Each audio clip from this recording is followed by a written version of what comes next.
Kat, thank you so much for joining us on Dove Zone today. It is great to see you. Can I start with a really broad one and ask you how Oh, you were finding the experience, your first season as head coach in the Liberty A-League? yeah, great. I think obviously it has its challenges, and obviously for that with the start to our season. But given the results and performances we had through January, I think things are looking a lot brighter, and we look to finish the season off nice and strong. Looking at those challenges then and the challenging start to the season, how did you go about keeping morale high within the Wanderers squad and having the girls at the ready, understanding that that win was not far away? Yeah, I think it was quite perhaps obvious internally was we were probably the wrong side of luck for a little bit there. And the focus for the girls was really to maintain, I guess, the vision on the performances, not so much. So I spoke about there, I guess, how games can swing either way and how goals obviously change games. But in terms of our overall performances, in terms of building to something towards the end of the season, I think that was our focus. And, more than anything, the credit goes to the girls for their ability to be resilient and turn things around as they did. Hi, Kat. It's Teresa here. Just talking about building on Okay. things.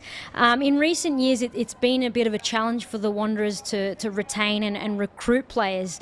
I'm just wondering, is that something you've pre-planned for? Is it on your mind? What's happening in that department?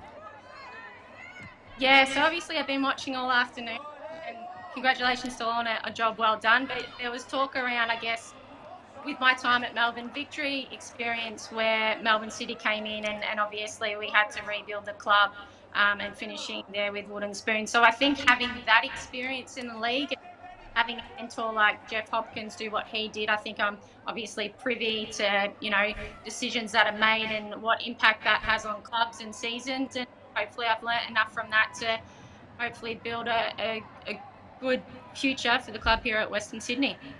Kat, I think you've used 23 players this season, and it was only last game that you had a totally unchanged squad and you now had some game-to-game consistency. And what is the reason that you needed to shuffle the pack to such an extent? I know there was the injury to Bode and you've had suspensions through the season, but 23 is a lot. Talk us through your thought process as you came to a best 11? Yeah, a few of those are forced, obviously, through injuries. There was that one to Malcaceres early on against Sydney. Obviously, suspensions to Sheridan as well. And then you don't envisage you lose someone like Tess Bode so early on in the season. So, look, some of those were forced, but obviously with a team that had close to 80% new squad or players to their roster, it did take time to find, I guess, a formula that was going to work in this league and obviously would bring out the best in the playing group that we have.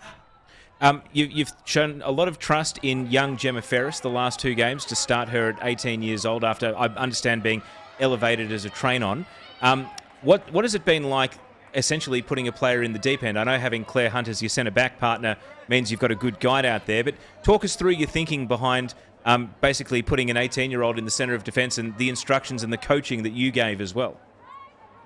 Yeah, well, don't forget, 23. So in terms of experience and years, they're not too far apart. But look, for Gemma, she's been such a consistent performer at training and through our practice games, and obviously any opportunity she's had to play her role, whether at training or in those games. Like I said, if anything, you need to back your players.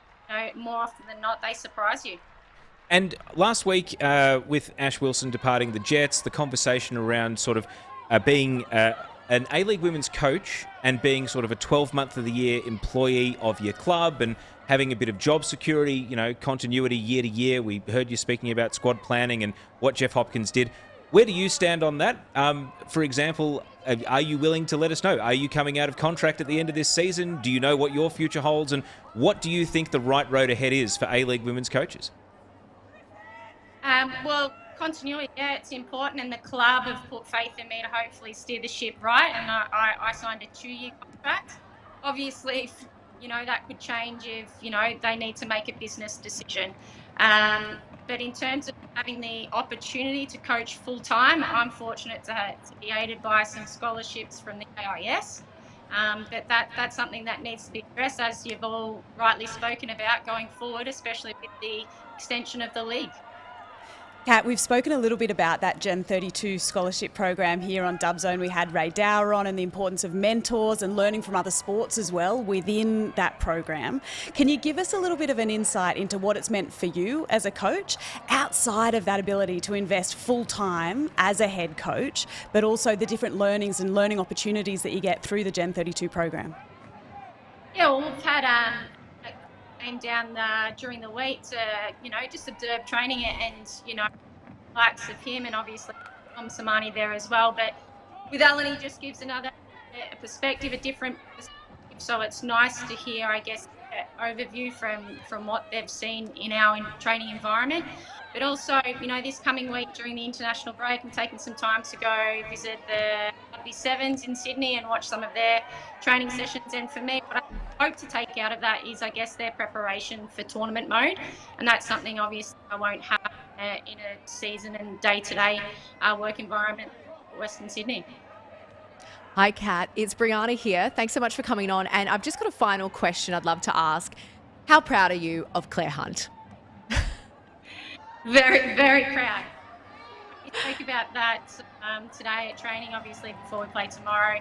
After that game, a lot of players actually go off to international duty, whether that's with the young Matildas or their respective countries. And I think we've got a total of 8 players that go off. And I think what I wanted to reflect on was, the contribution that for Claire, that her team have given to provide, I guess, high standards and environment for her to push herself to new levels and to obviously get that recognition and to be called into the Matildas for the international window. So, look, a former teacher might say across the categories of a player, person and an athlete, she's A+ across the board.